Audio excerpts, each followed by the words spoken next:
ఇటీవల జరిగిన cabinet meeting లో గవర్నమెంట్ ఆఫ్ ఆంధ్రప్రదేశ్ ఒక నిర్ణయం తీసుకున్నాం to locate the capital city in a central place of the state around Vijayawada and to go for decentralised development of the state.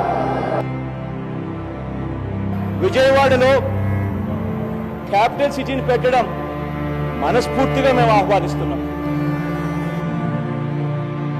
రైతుల నుంచి అంత భూమిని మనం సేకరించినప్పుడు ప్రభుత్వాలకి ఎలాంటి బాధ్యత ఉండాలి? 33,000 ఎకరాలు ఈవెన్ స్వచ్ఛందంగా ఇచ్చారు, నేను వాళ్ళు కాదంటలా. వాళ్ళని మనం ఎలా ప్రొటెక్ట్ చేస్తున్నాం? ఒకవేళ ప్రభుత్వాలు మారినా, ఈరోజు ఎవరు మారినా, ఎవరు చేసిన ఏ ప్రభుత్వం రావచ్చు, కానీ బేసిక్ గా రాజధాని కావాలి అని సంతోషంగా ఇచ్చిన వాళ్ళని మనం ఇర్రెస్పెక్టివ్ ఆఫ్ పార్టీస్ ఎవరు వచ్చినా, ఇంకొక పాలసీలు మారినా, ఎవరైతే స్వచ్ఛందంగా ఇచ్చారో వాళ్ళు నష్టపోకుండా ఎలాంటి రాజ్యాంగ పరంగా వాళ్ళకి ఎలాంటి రక్షణ ఉంటుంది ఒక్కొక్కరు ఇచ్చిన ప్రతి రైతుకి. ఆ బాధ్యతని ఎలాగ మాట ద్వారా ఇస్తే ప్రభుత్వాలు ఎందుకుంటాయి? ప్రభుత్వాలు మాట ఇచ్చేటప్పుడు కేవలం పత్రాల ద్వారా ఇస్తాయి, శాసనాల ద్వారా ఇస్తాయి. అలా ఇచ్చినప్పుడే ఏదైనా ముందుకెళ్తుంది. 2019 ఎలక్షన్స్ రిజల్ట్ స్పెషల్ మనం ప్రస్తుతం చూస్తున్నాం. వైఎస్ఆర్సీపీ కని వెని ఎరుగని రీతిలో మెజారిటీ సాధించి ప్రభుత్వాన్ని ఏర్పాటు చేయబోతోంది. జ్యుడిషియల్ క్యాపిటల్ ఒకవైపున, ఎగ్జిక్యూటివ్ క్యాపిటల్ మరోవైపున, లెజిస్లేటివ్ క్యాపిటల్ ఇక్కడ, ఇలా రకరకాలుగా మనం కూడా ఆలోచనలు కూడా చేయాల్సిన అవసరం ఉన్న పరిస్థితిలో మనం ఉన్నాం అధ్యక్ష. బహుశా ఆంధ్ర రాష్ట్రానికి బహుశా 3 క్యాపిటల్లు వస్తాయేమో.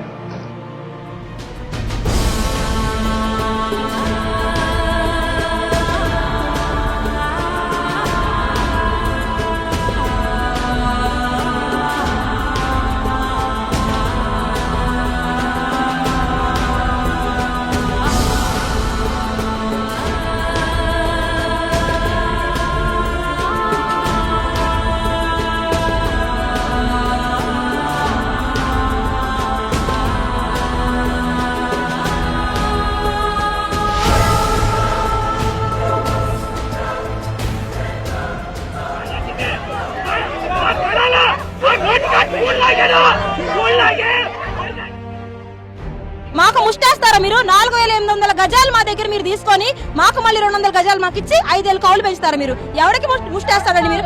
అన్నదాతకి మీరు ముష్టేస్తారా? మీ ముష్టికి మేమేం లొంగం. మాకు మా రాజధాని అమరావతి కావాలి.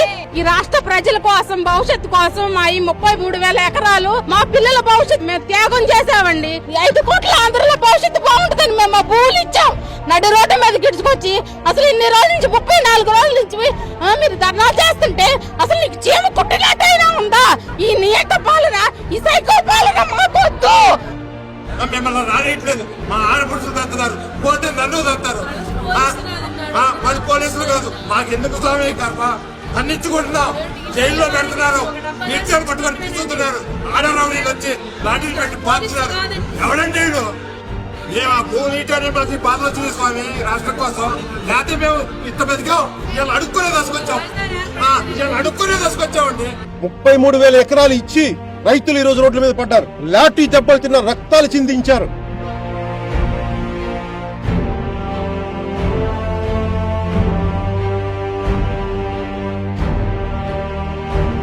అరెకరం భూమి ఇచ్చిన రైతు కిరణ్ నాయక్ పోలీసు కొడితే అమ్మాయిని కూడా అరవలేదు, ఎందుకంటే గొంతు లేదు లోపల, తనకి మూగవాడతాను.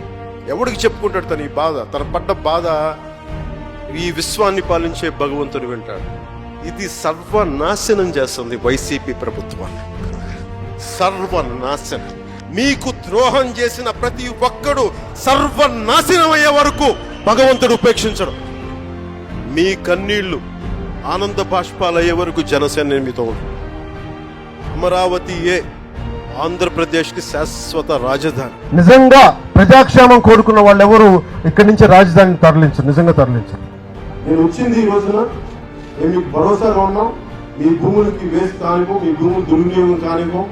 ఏ ఉద్దేశం కలిగి మీరు భూములు ఇచ్చారో ఆ ఉద్దేశం ముందుకు వెళ్ళాలి. దాని తరపు భారతీయ జనతా పార్టీ కానీ మేము కానీ మీ తరపున పోరాటం చేయడానికి మేము సిద్ధంగా ఉన్నాం. చేయడానికి మేము ఇక్కడికి వచ్చాము. మీరు భయపడాల్సిన అవసరం లేదు. అమరావతి ఇక్కడే ఉంటుంది. అమరావతి గురించి కథలు మీకు సంపూర్ణమైన న్యాయం జరుగుతుంది. మనస్ఫూర్తిగా భారతీయ జనతా పార్టీ, జనసేన మీకు అండగా ఉంటుంది. అలాగే ఇక్కడ ఉన్న రైతాంగానికి కానీ, రైతు కూలీలకు కానీ, ప్రతి ఒక్కరికి నేను మీకు భరోసా ఇస్తున్నాను. అమరావతి ఇక్కడి నుంచి కదలదు. ఆంధ్రప్రదేశ్ రాజధాని రోజు నేను మీకు మాటిస్తున్నాను, అమరావతి రాజధాని ఇక్కడి నుంచి కదలదు.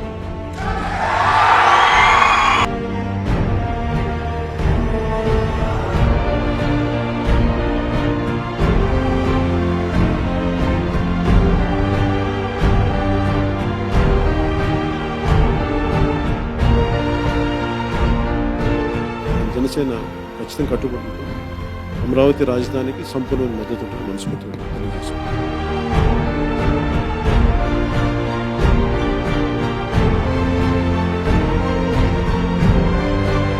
ఇది వేరే బాధ కాదు సార్. మీరు మాట్లాడే ప్రతి మాట మా గుండెల్లో ఉన్నదే మీరు బయటికి తీసుకొస్తున్నారు. మాకు ఒక ధైర్యము, ఒక భరోసా, ఒక వెన్నుముక్క ఉన్నారంటే అది మీరేనని మేము నమ్మి మీ దగ్గరికి వచ్చాం సార్. ఆంధ్రప్రదేశ్ న్యాయస్థానం ఈరోజు అమరావతి పైన ఇచ్చిన తీర్పు జనసేన పార్టీ మనస్ఫూర్తిగా స్వాగతించడమే కాకుండా రాష్ట్ర ప్రజల్లో ఒక ధైర్యం నింపినందుకు, ప్రజాస్వామ్యబద్ధంగా శాంతియుత వాతావరణంలో ఉండాల్సిన మన రాష్ట్రంలో నిరంకుశ పాలన జగన్మోహన్ రెడ్డి గారి ఆధ్వర్యంలో జరుగుతున్న తీరుని ప్రతి ఒక్కరికి అర్థమయ్యే విధంగా ఈరోజు ఉన్నత న్యాయస్థానం నిర్ణయం తీసుకోవడం చాలా గర్వంగా భావిస్తున్నాం. అనౌన్స్మెంట్లు చేసుకొని రేపు పొద్దున మేము మార్చి నుంచి, మేము ఉగాది నుంచి అటు మార్చి ఏదైనా మీరు చేసుకోండి, తిరిగి ఎక్కడికి వెళ్ళిన రాజధాని మళ్ళీ తిరిగి తీసుకొచ్చి ఇక్కడ అమరావతిలో పెట్టేసేద్దాం.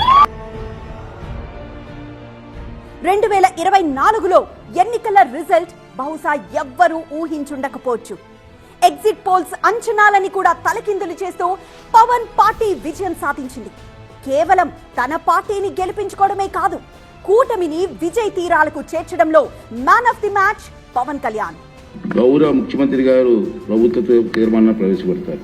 ఆంధ్రప్రదేశ్ రాష్ట్ర సమగ్ర అభివృద్ధి కోసం అమరావతిని రాష్ట్ర రాజధానిగా గుర్తిస్తూ స్పష్టమైన స్థిరమైన నిర్ణయంతో ముందుకు సాగడం అత్యవసరమని అభిప్రాయపడుతున్నాం. దీన్ని బలపరచవలసిందిగా, సంప్రదించవలసిందిగా అందరినీ కోరుకుంటూ, అమరావతి ఆంధ్రప్రదేశ్ రాష్ట్ర శాశ్వత రాజధాని. ఈ మేరకు అసెంబ్లీ సాక్షిగా శ్రీ నారా చంద్రబాబు నాయుడు గారు ప్రవేశపెట్టిన తీర్మానానికి జనసేన పార్టీ తరఫున మనస వాచ కర్మణ సంపూర్ణ మద్దతు తెలియజేస్తున్నాం. ప్రవేశపెట్టిన తీర్మానం సభా సమక్షంలో ఉంది. అనుకూలంగా ఉన్నవారు అవుననండి, అందరూ అవునన్నారు. తీర్మానం ఏకగ్రీవంగా ఆమోదించబడింది. మీ కన్నీళ్లు ఆనంద బాష్పాలయ్యే వరకు జనసేన మీతో ఉంటుంది.